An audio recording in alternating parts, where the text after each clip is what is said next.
Interim government তাকে ব্যর্থ করার জন্য তারা এই মিথ্যা বানোয়াট ভিত্তিহীন প্রোপাগান্ডা চালাচ্ছে। বকওয়াজ নিজে যখন ব্যর্থ হন সেই তখন তারা অন্যের ঘাড়ে দোষ চাপানোটা তাদের এটা একটা বৈশিষ্ট্য।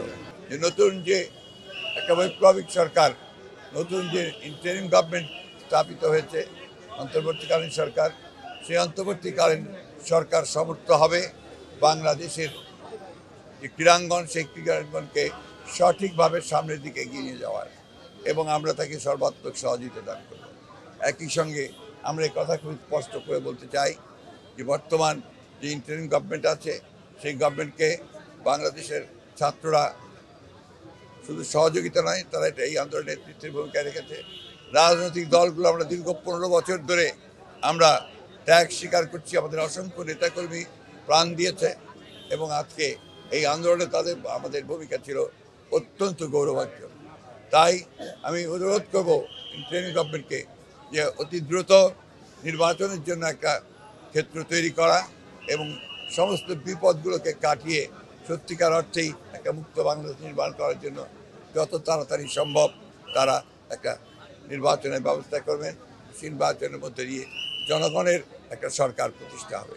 আমি আপনাদের সকলকে সেই প্রতি বিপ্লবের যে আশঙ্কা, সেই আশঙ্কা থেকে দেশে মুক্ত করবার জন্য অত্যন্ত সজাগ থেকে রাস্তায় থেকে আমি সেই তাদের যে চক্রান্ত শুরু হয়েছে সেই চক্রান্তকে প্রতিরোধ করবার সকল ব্যবস্থা গ্রহণ করবেন। জনগণের কাছে আমার এই হচ্ছে প্রত্যাশা।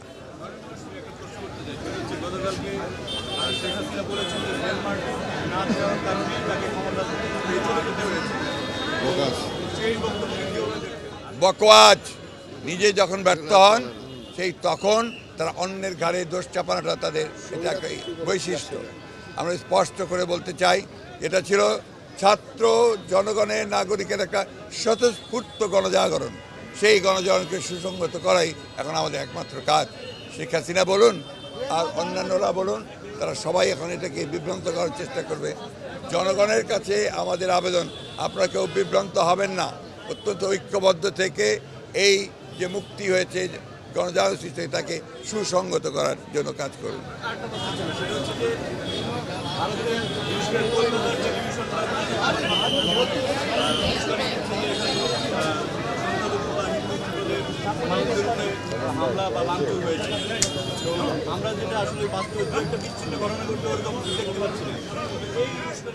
এটা হচ্ছে আপনার ফেক প্রোপাগান্ডা। বাংলাদেশের গণজাগরণকে, এই অভ্যুত্থানকে নস্যাৎ করার জন্য, তাকে ব্যর্থ করার জন্য, এবং এই নতুন গঠিত যে সরকার ইন্টারিম গভর্নমেন্ট তাকে ব্যর্থ করার জন্য তারা এই মিথ্যা বানোয়াট ভিত্তিহীন প্রোপাগান্ডা চালাচ্ছে।